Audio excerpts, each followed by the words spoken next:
मेरे समस्त सब्सक्राइबर बंधुओं, श्रोताओं और भक्तों, आप सभी का हमारे YouTube चैनल पर एक बार स्वागत और अभिनंदन है। श्रोताओं, जैसा कि आप जानते हैं, हमारी कहानी चल रही थी नल पुराण इतिहास में से और उसके 21 एपिसोड आपकी सेवा में प्रसारित कर चुका था और 22वां एपिसोड आपकी सेवा में लेकर के उपस्थित हूं।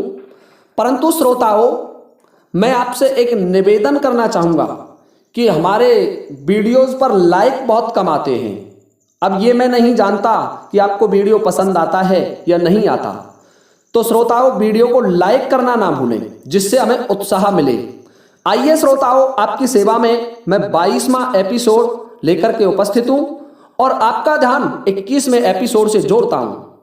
21वें एपिसोड में मैंने आपको बताया था कि महाराज मैनपाल अपनी बारात को लेकर के दानवों के क्षेत्र को विजित करते हुए पहुंच जाते हैं कासिमपुर और कासिमपुर के राजा को सूचना भिजवा देते हैं। वहां राजा नल जिस शेरनी ने दूध पिलाया था, उस शेरनी को देवी के मंदिर से नरवरगढ़ भेज देते हैं। और जब राजा कासिम सिंह को इसकी सूचना मिलती है तो अपने बड़े पुत्र भयंकर सिंह को युद्ध के लिए भेजता है, जिसे राजा नल बंदी बना लेते हैं। अब देखिए श्रोताओं, यहां से हमारा आज का एपिसोड आरंभ होता है। जब कासिमपुर की सेना भाग करके महाराज कासिम सिंह के पास पहुंची तो कासिम सिंह कहने लगा, क्या हुआ सैनिकों, कि महाराज हमारे प्रधान सेनापति भयंकर सिंह बंदी बन चुके हैं। तो महाराज कासिम सिंह आग बबूला हो गई और अपने महापराक्रमी पुत्र बूंदा को बुलाया। बूंदा की एक विशेषता थी श्रोताओं, यदि बूंदा के शरीर से रक्त की एक बूंद भी पृथ्वी पर गिरी तो 100 बूंदा बनकर तैयार हो जाते थे। उसे हराना संभव नहीं था और फिर भगवान शंकर का वरदानी था।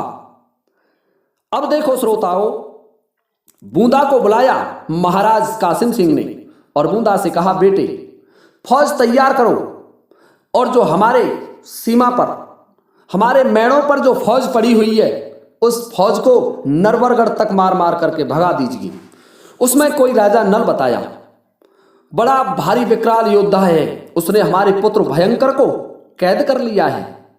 श्रोताओं, जब बूंदा ने ये बात सुनी तो क्रोधित हो गया, लाल नेत्र हो गए, अपनी फौज को आदेश दे दिया और सेना को तैयार करके आनन फानन में ही चढ़ाई कर दी, धावा बोल दिया महाराज मैनपाल की सेना पर।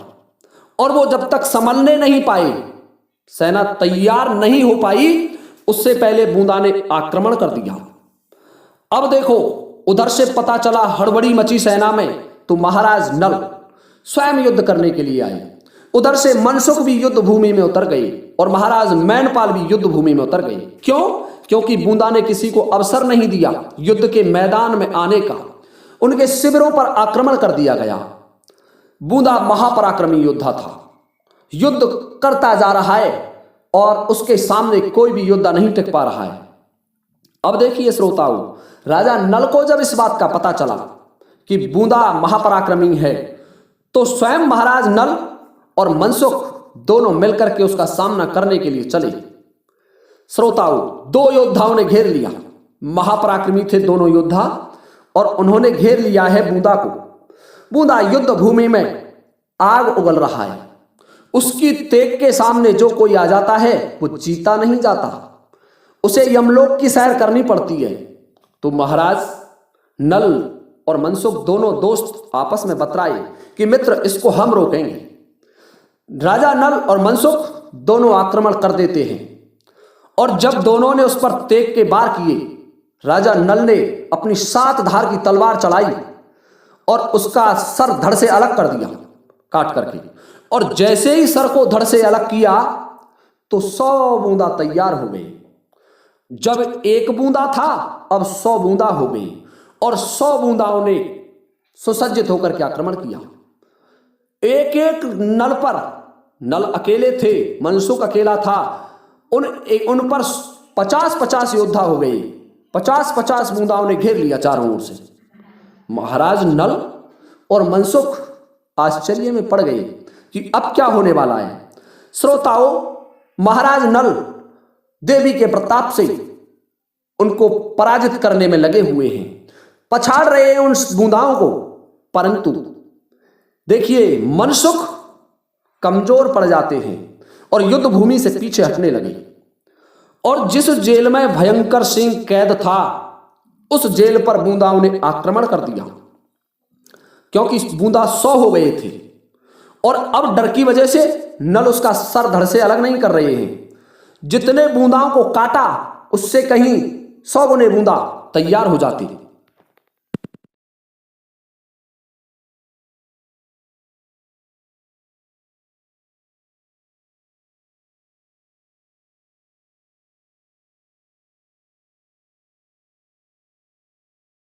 युद्ध भूमि की स्थिति बड़ी विकराल हो गई।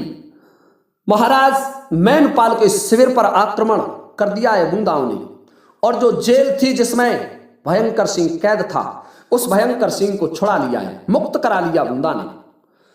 और युद्ध करते करते शाम का वक्त हो गया, परंतु किसी भी तरफ की ना हार हुई और ना जीत हुई। बूंदा युद्ध में से भयंकर सिंह को छुड़ा करके वापस लौट जाता है कासिमपुर।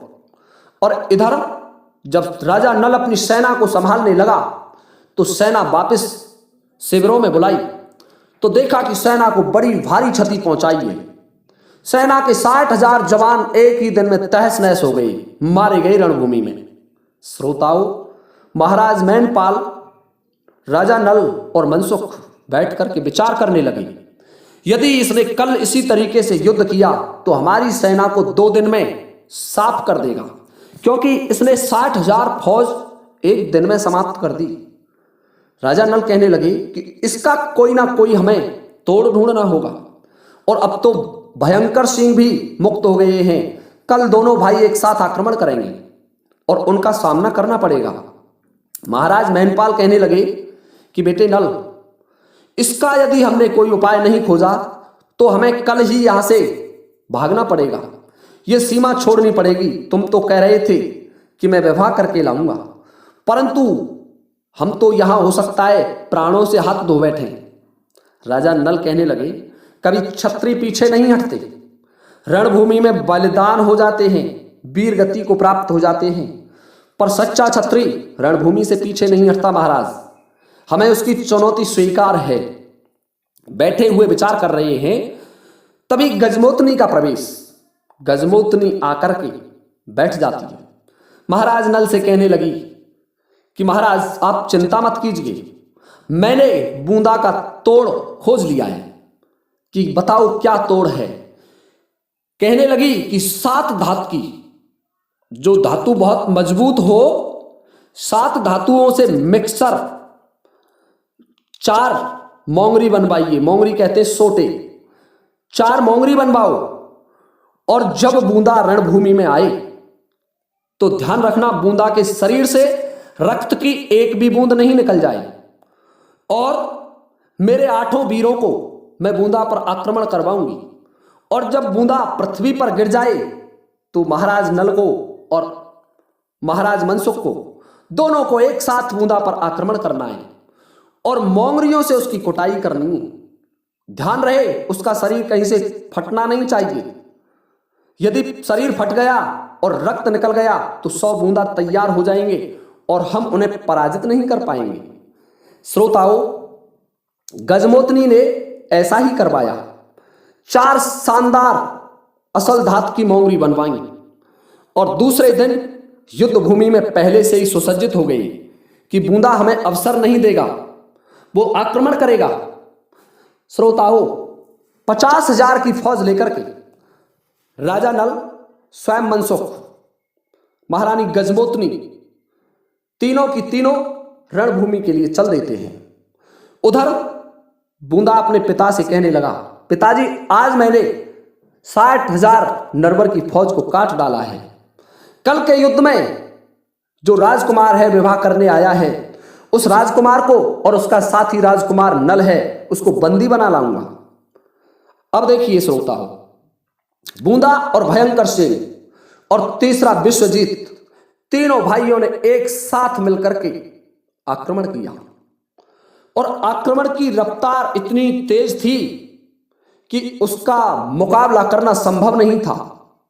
विश्वजीत बामनगढ़ों को जीत चुका था, केवल नरवरगढ़ शेष रहा था उससे, उसका सामना कोई नहीं कर सकता था, इसलिए विश्वजीत नाम था उसका। बड़ा सुभट, हाथियों को फेंकने वाला। देखिए श्रोताओं, इसमें संदेह ना करें कि राजा नल का जो समय है वो भगवान श्री राम से 5 पीढ़ी बाद है, उसी वंश में। मैं आपको किसी दिन इस पर अलग से वीडियो बना दूंगा। द्वापर युग का प्रारंभिक समय मान लीजिए और त्रेता युग का अंतिम समय मान लीजिए, दोनों का जो मिलन काल है, संधि काल है, उस समय पर राजा नल पैदा हुए थे। तो उस समय ऐसे ही विकराल भट योद्धा होते थे।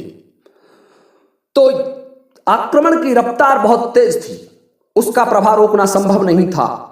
श्रोताओं, गजमोतनी ने देखा कि ये तीनों भाई बड़े वेग से चले आ रहे हैं और तीनों के साथ मां भवानी, किसी के साथ भैरव और किसी के साथ चंडी युद्ध भूमि में खड़ग लेकर के खड़ी है। तो राजा नल गजमोतनी से कहने लगे, रानी, इन पर वीरों से आक्रमण कराया जाए। गजमोतनी ने अपने वीरों का स्मरण किया और जैसे ही बूंदा पर वीर टूटे तो बूंदा मूर्छित होकर के जमीन पर गिर पड़ा और जैसे ही जमीन पर गिरा तो महाराज नल और मनसुख पहले से ही तैयार थे। दोनों से दबोच लेते हैं और दबोच करके जो मोंगरी होती है उनसे कुटाई आरंभ कर दी। कुटाई आरंभ की तो बूंदा फड़फड़ाने लगा। बूंदा को बैठा होने का अवसर ही नहीं दिया, खड़ा ही नहीं होने दिया।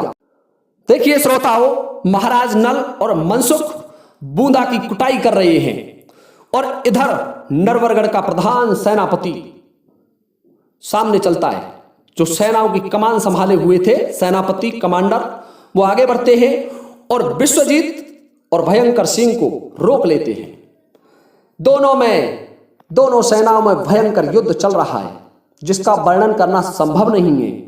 श्रोताओं, नल ने और मनसुख ने कुछ समय में ही बूंदा को बेहोश कर दिया और बूंदा बेहोश हुए और बूंदा को रस्सियों से कस लिया गया। जंजीरों से कस करके महाराज नल ने उसे तुरंत भिजवा दिया अपने शिविर में और जो जेल बनी हुई थी उस जेल में डलवा दिया, कैद खाने में। और जो विश्वरूप विश्वजीत और भयंकर सिंह थे उन पर दोबारा से आक्रमण किया तो अब तो वो प्रबल हो गई क्योंकि बूंदा बंदी बन चुका था। परंतु विश्वजीत को रोकना आसान काम नहीं था और पहले दिन तीसरे दिन का युद्ध समाप्त हो गया। युद्ध समाप्त होने के बाद दोनों दल अपने अपने डेरों में आ गए, अपने अपने शिविरों में आ गए और अपने अपने योद्धाओं की गिनती करने लगे। तो जब विश्वजीत और भयंकर सिंह को पता चला कि बूंदा नहीं है, कुछ सैनिकों ने कहा कि महाराज उनको बंदी बना लिया गया है। तब तो महाराज कासिम सिंह के पैरों तले से जमीन निकल गई। कहने लगा, पुत्रों, ये राजा बड़ा पराक्रमी है, महाबलवान है और हमें हमारी पुत्री का विवाह इसके साथ करना ही होगा क्योंकि हम स्वयं सिक्का चढ़ा करके आए हैं, परंतु हम इनके पराक्रम को देख रहे थे। परंतु कल के युद्ध में मैं स्वयं चलूंगा रणभूमि में और देखूंगा उसका पराक्रम, वो बताऊंगा कल के वीडियो में। आज का वीडियो मैं अब यहीं समाप्त करता हूं। श्रोताओं, आप सभी से क्षमा चाहूंगा कि मेरे पास समय बहुत कम है और इसलिए मैं आपको बड़े एपिसोड आपकी सेवा में प्रसारित नहीं कर पा रहा हूं। इसके लिए मुझे खेद है और आपसे क्षमा प्रार्थी हूं। श्रोताओं, कल आपके सामने फिर नया वीडियो लेकर के उपस्थित हो जाऊंगा। तब तक के लिए आप सभी से अनुमति चाहता हूं। श्रोताओं, जय हिंद, जय भारत।